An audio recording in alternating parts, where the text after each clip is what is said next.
Good day, fellow marketers. It's Dr. Grayson. Hey, thanks for joining in today. Last time we were together, we discussed search engine optimization, the basics of search engine, which remember could be organic or paid. But basically, what search engine optimization is taking your web properties and optimizing them with coding to make sure that you rank highest as you can in various search engines and search sites.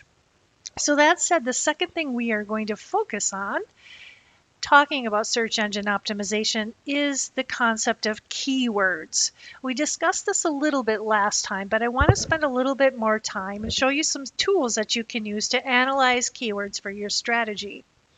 So what we're going to do today is we're going to talk about keywords for a brand and how we would go about creating those, and then analyzing based on the keywords we think resonate most with our category or our product, analyze those search volumes and what it might cost you to use them on your site from a paid perspective. We're also going to develop a keyword strategy and a budget for your client as you work on your integrated marketing communications plan. So let's get started. Last time I talked about the SEO Web Presence Assignment, so please take a look at that and get started on it if you haven't already. It is in Canvas.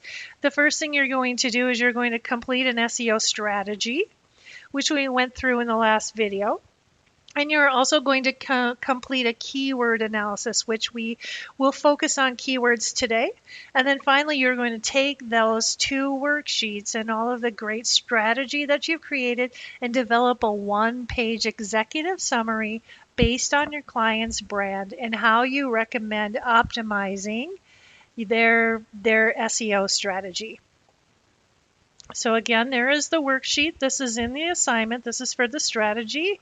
And this is for the keyword analysis. So again, if you remember, what exactly is a keyword? A keyword, think of it as something a consumer or anyone looking for information would type into a search engine. So I used to work in the smart home business, and we sold all kinds of things from doorbells to thermostats, security systems, baby monitors, you name it, we sold it. And so one of the things that we had to do is to determine what are the best keywords for those products we sold. So say, for example, I just moved into a house. I did about a year ago, and one of the things I was looking for was a security system. So, coming from Honeywell, where it's probably the largest security system provider in the world, of course I was going to type in Honeywell security system into a search engine, or just security system, maybe where I live, St. George, Utah. So think about that as to what your product is, what your category is, and what types of terms would a consumer most likely put into a search engine to find someone like you. So we're going to look at a couple of search engine tools, but when I want you to do this, I want you to think of your target audience. I want you to think of your products. This is really where you can get creative in what keywords that these target audiences are likely to place into a search engine. And remember also that we're not just looking at that web page or the home page, or you are going to meta tag every single page on your website. So a good way is part of this challenge is, what keywords am I using? Which do I have on my site? How are they performing? You can create a tool to help you, or you can purchase an outsourced tool to help you with this, or you can do the old-fashioned way and create a spreadsheet with all of the words that you're interested in researching and how well they're performing.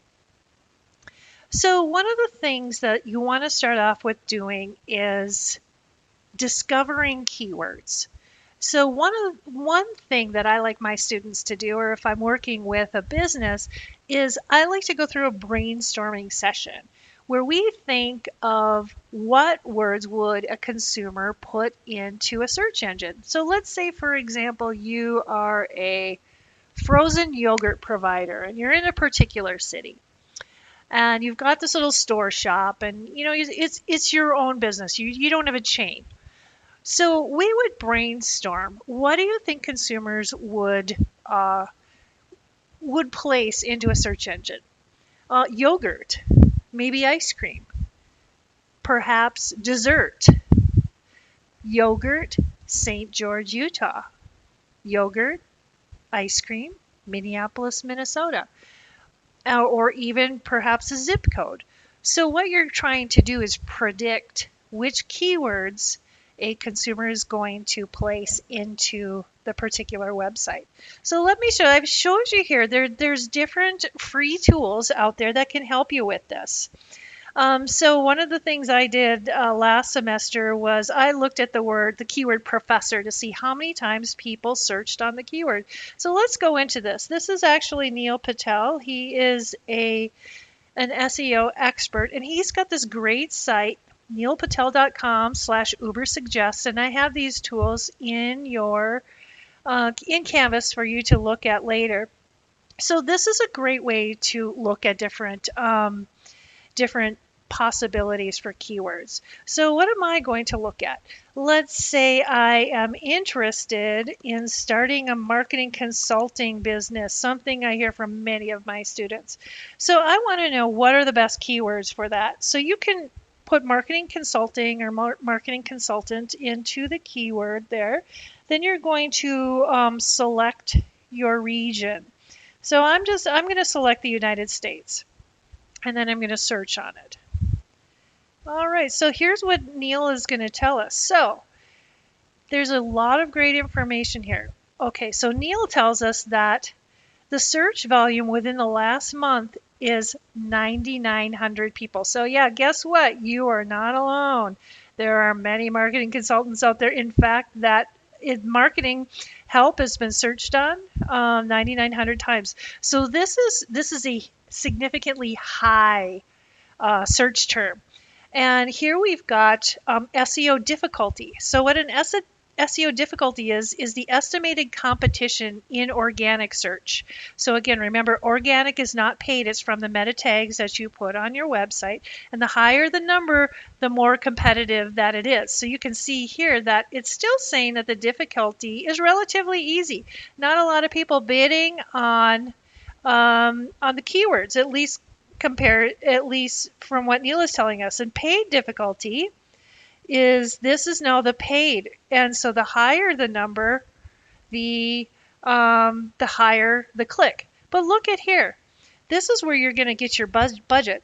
So if you were to do paid advertising, on average, Google is going to charge you $11.18 per click on that paid ad. So again, this dimension here is a little bit higher than the paid. So this is your organic search. This is your paid AdWords and your pay per click. So this is all free, by the way. You can sign up for Neil's program if you'd like. So it's going to show you, it looks like, wow, in February, not a lot going on in marketing consultant. And then all of a sudden, it just March, April, May, and June, super huge. I wonder why this is such a super huge volume. Maybe there's a lot of people looking for help. Okay, so 64 people clicked on SEO results. You can look at the age ranges, and that again is if you wanted to do the paid thing. But here's what I want to show you. So one of the things that Neil does, remember we put in marketing consultant, he will give you ideas of other keywords. Anything more than one word is what we call a long tail. So marketing for consulting firms, marketing consulting near me. So you can see that, oh wow, the cost per click for marketing consulting, I don't know why you said $11.18. So some of these other long tail keywords are a little bit less expensive. But so know that he's giving you some ideas. There's some content ideas too here. So these are where some of the results are coming from, or who's ranking. We've got what I like about this is it will give you some backlinks. And what a backlink is, we'll talk about this in a minute. A backlink is from another site going to your website. And that always, when you have a backlink, it always helps you in search, particularly organic. So here we've got Naples, Florida sales consulting team. Wow. So they have backlinks from 400 different Pinterest posts and 2736 Facebook posts. So people are coming to them from particular posts. So this is something else you want to look at is, what are people searching for? And are they not just necessarily going into a search engine, they're looking at different posts that the consultants are doing. Maybe they're giving some tips and tricks, and the people are going to their site from these social platforms. So that is a tool that is available to you, and you'll be in Canvas while you're working on your assignments. These tools are there for you to use. I walk you through them. So the first thing that you're going to do is you're going to try to discover the search engine volume, just like we did for those keywords. And we talked about the keyword difficulty. And there's going to be a difficulty. Remember, the higher the number, the more difficult. There's going to be a difficulty for both organic search and paid search. And what we find is that for some of the more, I would say a lot of the categories, if you have a big brand, for example, security systems, like I said before, security cameras. The large brands, the top 10 brands in the category, take the majority of the keywords. So just remember that it might be an uphill battle for you. So sometimes what we do is we do long tail keywords, is what I'm talking about here. And remember, a long tail keyword targets more specifically. Like I had mentioned, St. George, Utah yogurt shop. Utah yogurt, or St. George, Utah desserts cheesecake. So the long tail keywords often convert better as well because you're getting people who want more information. So there's less of a chance of them putting in or getting to the wrong area, etc. So what you want to do is you want to ask. One way of doing this is ask people around you. Maybe you have a yogurt friend. A friend who loves yogurt or smoothies or something like that. Ask them what they would search. Ask your customers what they would put into the sorry, I'm kind of backed up here. What they would put into the search engine. So there we go. So I wanted to let you know how you can discover search volumes. I've got some other tools that we'll look at here. We had Uber Suggest, which I said. There is also Moz. If you're going to use Moz, please, or any of these, please do not put a credit card in there. Go to a free one. If you are working for a marketing organization, any of these tools are great, and you might want to pay for the upgrades, but just for our researchers, please don't spend any money on this. Google Ads will help you. We'll talk a little bit about that in Word Tracker. So there's a number of different free tools that you can use, and you'll be using these as you go through your activity. This is what we looked at Neil at live. This is WordStream. So WordStream, again, you're going to put in your keywords or even a URL, your industry, where you're at, and then it's going to show you again the cost per click, the search volume, your competitors, their search volume, etc. So Moz, again, will help you as well. And they've got something called a domain authority, meaning, how strong you are, etc. So use the tools, play around with them as you go through your assignment. It'll give you some good idea. But remember what I said, start with brainstorming. So there's other things that you can do. Generally, people who are working in digital marketing or have a good, strong brand, they will really optimize their website frequently. I can't tell you the number of people we had working at SEO at Honeywell, including an outsourced provider. So there's things that you can do, such as, what if you're doing some campaign landing pages and you've got some social posts or some promotion going on?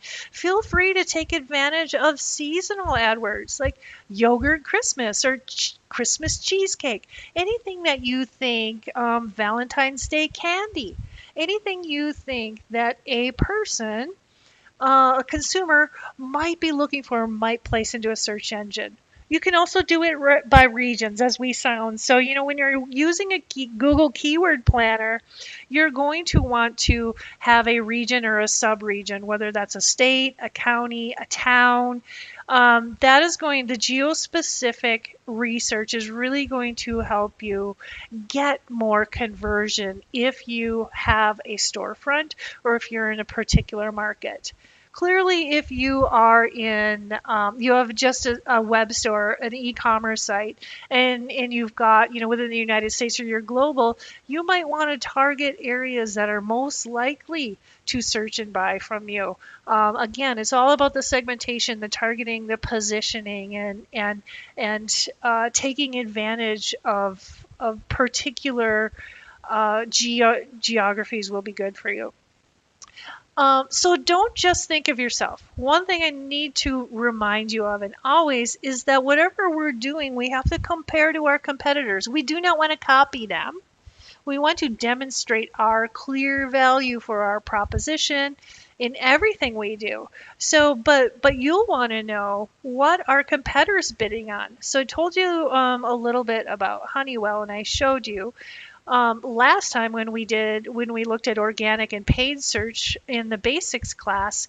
I told you about a situation I had at Honeywell. So we were really the number one provider of thermostats in the world. So when we were looking at our marketing strategy, we wanted to ensure that we protected that Honeywell brand name. So anytime we had Honeywell thermostat, we would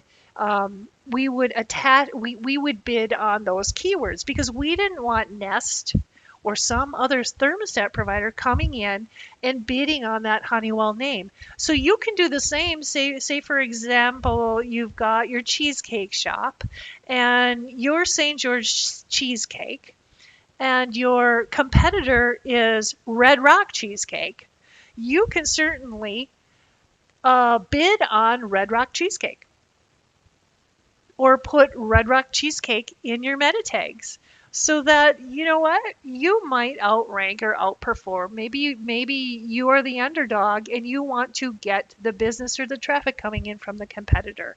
So always make sure that you keep an eye on them and do as much as possible not to drive up the cost for no reason. The margins on our products are sometimes not all that high. So it's all a part of your promotion strategy. So I wanted to spend a few times. Most of you are going to do Google AdWords or Google promotions. And you might think about, we talked a little bit about when we looked at the cost per click. You are going to have to determine a budget that you want to spend on a weekly, a monthly, a yearly basis on search engine optimization or pay per click advertising. So one of the things, if you're using Google, and I would imagine you're going to, because remember 93% of all traffic comes from a Google search, likely you're going to do that. I'm not forcing you. Well, you're going to go to Google Ads and they're going to ask you for a budget. So what they do is you're going to fund your search and your Google Ads, your search engine pay per click, and you're gonna set a budget that works for you. That budget will go per click until you've reached your ceiling.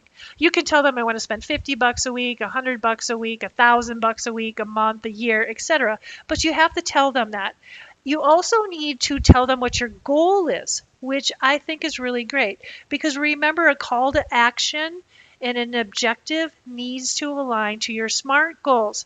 So if your goal is to increase revenue, then you need to maybe get more people calling your business, or maybe people driving to your website. If you want more visits to your store, that's probably going to be a different pricing. So each one of these, I'm not 100% sure, but do you want people to come into your store? Do you want them to go online? Do you want people to just view your website? So let's then create create an objective. And so the ad might say, if you want people to come to your store, the ad would then, make sure they've got the number, the address of who you are. You also have to decide where you want to advertise. Remember, I talked about geography. So what you can do is you can be a local provider or a global provider and set your ad reach based on a locale. So again, you'll want to be very strategic in how you do this, and you'll want to watch where these people are coming from, because maybe most of your business is coming from a geographic area. You'll want to focus on that area because it might be more cost effective for you to do so. So that's keywords. I want you to think about these things. How important is keyword to your client's web strategy? And my thought is, if they have a web strategy, and they should really focus on keywords. This is not an option. This is a requirement. Have you considered long tail keywords? So, for example, if digital camera, or Coca-Cola, or anything, even higher education, or a certain college, you should think about adding some long tail keywords. How will you organize your keywords and effectiveness? Remember, we're all about testing and learning. And you need to keep these keywords somewhere. You could use a provider, or you could do the old-fashioned method and use a spreadsheet, or you could do both. And then I want you to think about, are you going to do this on your own, or are you going to hire an outsourced provider to do this for you? And then finally, what will you budget for your Google Ads? You should have a particular line item for your search engine optimization. So hopefully that makes sense to you. I'm glad that you're going to be using some of these free tools that are available to you, and enjoy working on the SEO and the keyword assignment. If you have any questions or comments, feel free to reach out to me, comment on the video, email me in Canvas. Or if you are interested in learning more about marketing topics from the Marketing Doctor, subscribe to my YouTube channel. I wish you all well, and remember that our websites are our face to the world, and it's people will, if they can't find you, they can't do business with you. So search engine optimization is a really important element in your promotion mix. Take care, everyone.